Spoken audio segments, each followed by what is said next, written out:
An unregistered sex offender could have lived near a daycare for 2 years before his arrest. Good evening, I'm Marissa Holloway. And I'm Joey Parker. We will wrap up tonight's vice presidential debate in just a moment.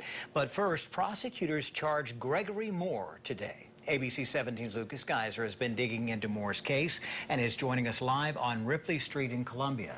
And Lucas, Moore had not reported his address there. Marissa and Joey, he's also charged with living too close to the Stevens College child care facility. Today I learned that Moore may have lived here in Columbia since at least 2014. So I pushed the department on why it took 2 years for them to make the arrest. Ellen Forward has lived on Ripley Street for 3 years and appreciates the quiet neighborhood. So it's always a surprise when something goes on.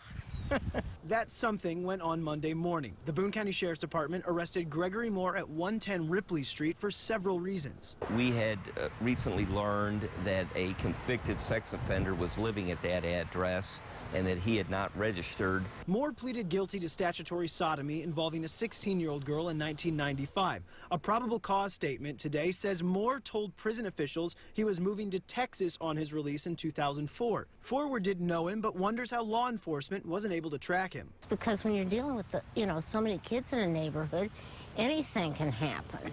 Deputies say from August 2014 to September 2016, Moore gave this address to 911 9 times when he called for help. So how did anyone in law enforcement know he had been staying here and not registered?